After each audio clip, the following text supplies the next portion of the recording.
We can associate smoking with certain situations, places, or even people. Some may feel an urge to smoke with their morning coffee, whilst others may smoke when they're driving. But the problem is, when you smoke in certain situations regularly, it becomes part of your daily routine. Over time, these associations eventually begin to form triggers, and when you're faced with these triggers, you experience cravings to smoke. It's common to smoke without much conscious thought. It's so ingrained into your daily routine that you're almost in autopilot mode. So it's actually quite difficult to keep track of how many you smoke a day and the triggers that led you to smoke. There's a saying that goes, if you don't know where you're going, you won't know when you get there. Making any big change to your lifestyle can be challenging, but setting realistic and meaningful goals can make it less stressful. Goal shouldn't be to give up smoking, but to quit smoking. When smokers say they're giving up, it makes it sound like a sacrifice, where they're losing an important part of their lives. This frames the process of quitting smoking in a negative way, making it much more difficult to quit, because they'll always feel like they're missing out on something. But as you progress through your journey, you'll start to see smoking in a different way. In fact, you'll come to realize that smoking doesn't give you anything at all, so you're not actually giving up anything. So from now on, we'll use the term quitting rather than giving up. I know it might seem like a small difference, but it goes a long way to positively framing your whole journey. Everyone's different, so everyone has different reasons for quitting smoking. They could be concerns over their health, the cost of smoking, or family pressures. Identifying your reasons for quitting smoking will help you set relevant goals based on your own motivations to quit. There are plenty of benefits you can look forward to after quitting. In the short term, your sense of taste and smell will improve, and the smell of tobacco will no longer follow you around. You'll be able to better appreciate your favorite meals, feel less breathless when you're exercising, and not to mention, have better sex. With the money you save, you'll be able to treat yourself. But most importantly, you'll see improvements in your self-esteem and mood. The first step to a healthier, happier you. There are many different ways to quit smoking. Going cold turkey, or using willpower alone, is a popular method to quit, but studies have shown that it's actually one of the most difficult methods with the lowest success rate. Some smokers go cold turkey and eventually succeed.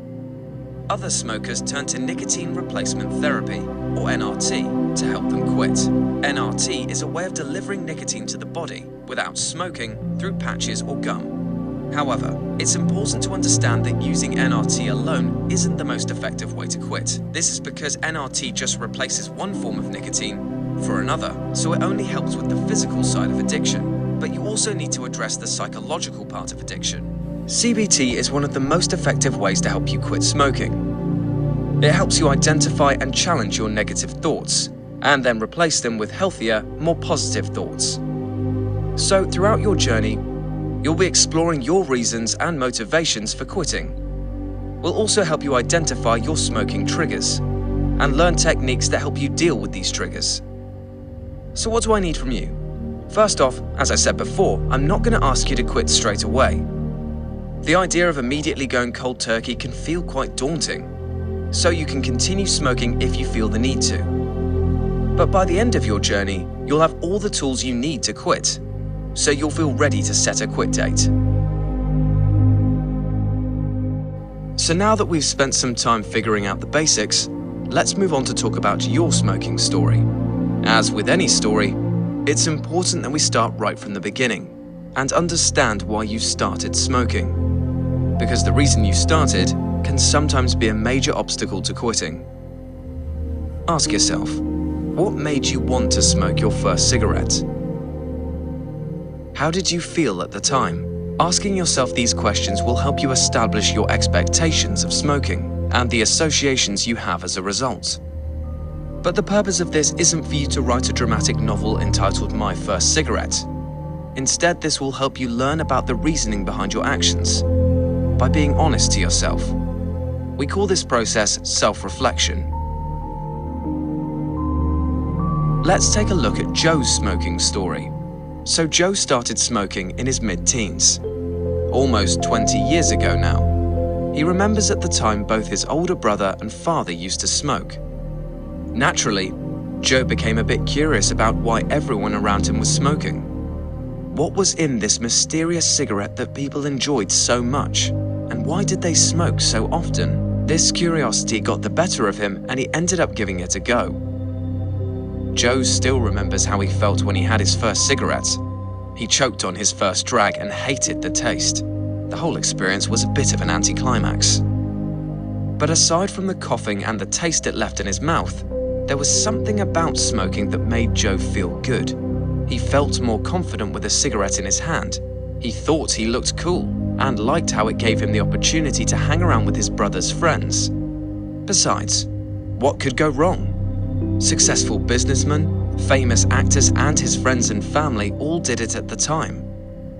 He had these preconceived views about smoking. So when he smoked, it just reinforced those thoughts. Joe thought it was cool to smoke and it made him look more mature. So when Joe did smoke, that's exactly how he felt. One of the most common reasons for people to start smoking is because the people around them smoke.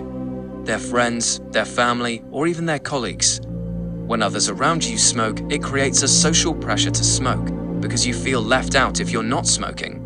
Many years ago, smoking used to be considered a perfectly acceptable social habit. It used to be perceived as cool, edgy, and even sophisticated. But this idea is changing. Although there are some people that still have this belief, a revolution in the views of the public has taken place. So now smoking is no longer a social norm. People now see smoking as much more of an antisocial habit. You can't even smoke in public places anymore. So if you're at a restaurant, pub, or club, you have to go outside to light up. You have to leave whoever you were with at the time, or split the group by taking the smokers out. Some people also have this misconception that they'll somehow lose their smoker friends, or won't be as close to them if they stop smoking. But if smoking is the only thing that connects you with these friends, then they're not really your friends. It can sometimes be difficult to appreciate this, but your real friends are your friends because they enjoy your company, not because they want you to smoke. There are over 4,000 different chemicals in a cigarette, but nicotine is the only chemical that's actually addictive. Scientists have been looking into this for decades, and they've shown that if nicotine was removed from cigarettes, they wouldn't be addictive at all. So it's important that we understand how nicotine works and the effect it has on our body, because it holds the key to quitting. When you inhale the smoke of a cigarette, the nicotine is delivered straight into your lungs, and from there it's delivered to your brain. This all happens in the same time it takes Usain Bolt to run 100 meters, lightning quick.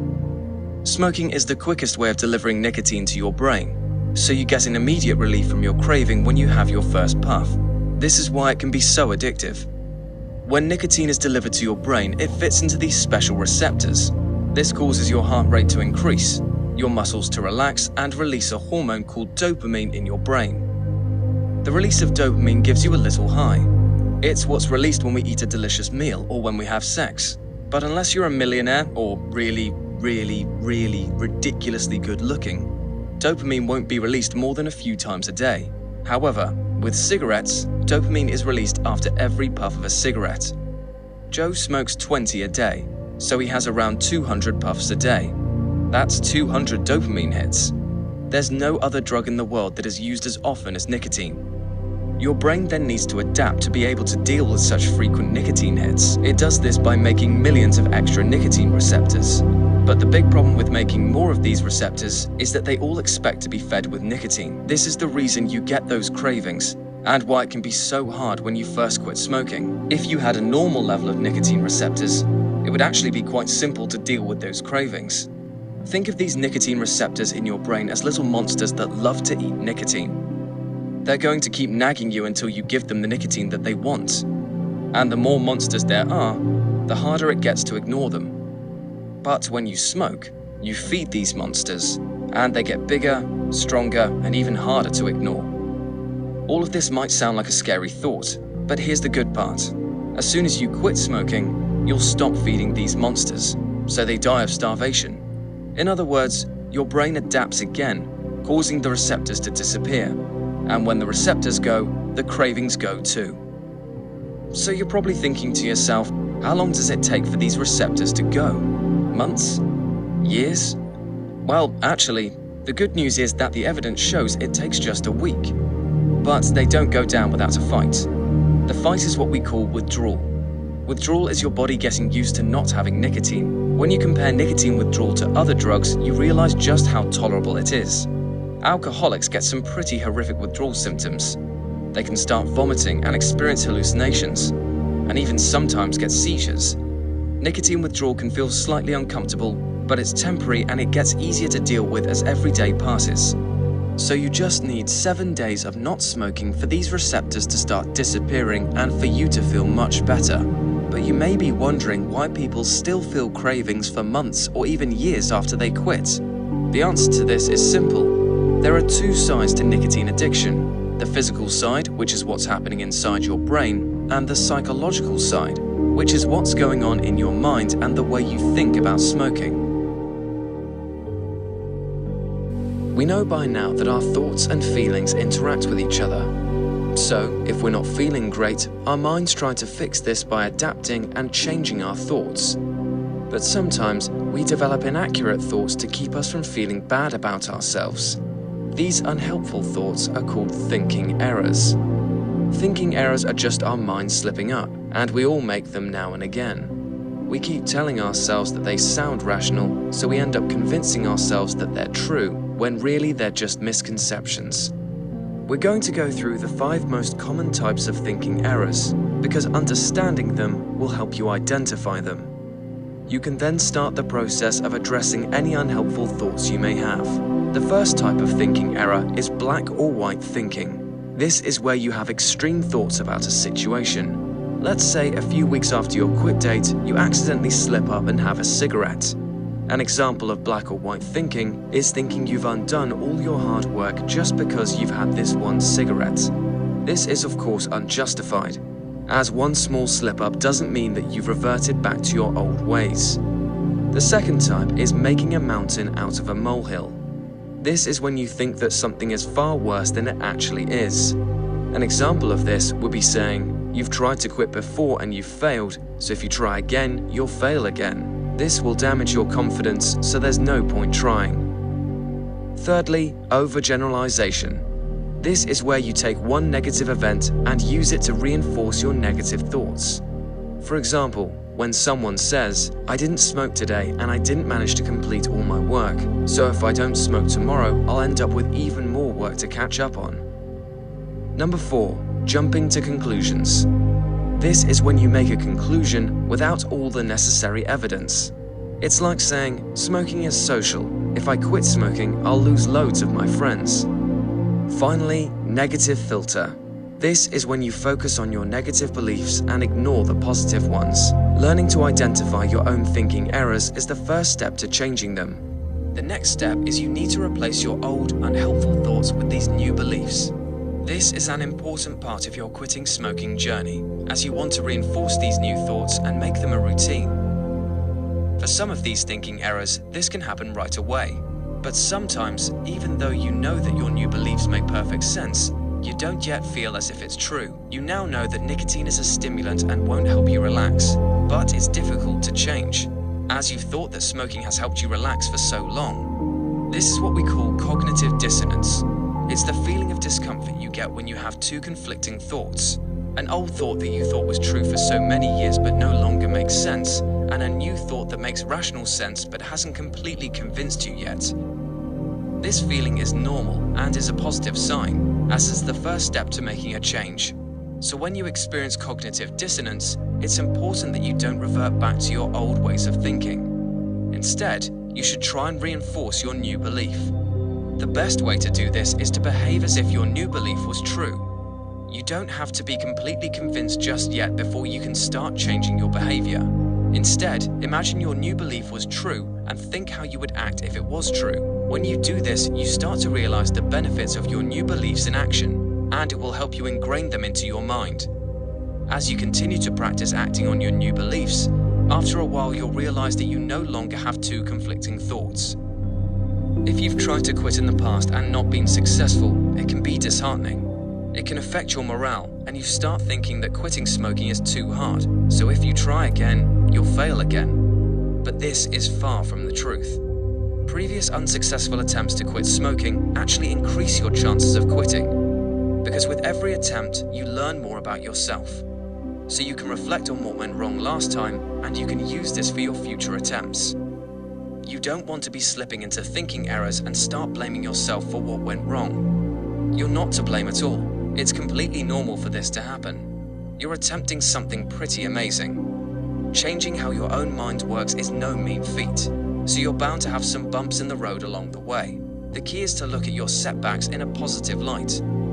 You might still be thinking that you've smoked for so long now that there's no point in trying, because the damage is already done. But it's never too late. The moment you stop smoking, your body becomes infinitely healthier. Research has actually shown that when you stop smoking, you reduce the chances of an earlier death by 50%. So never despair when it comes to quitting. The benefits are always there to be found.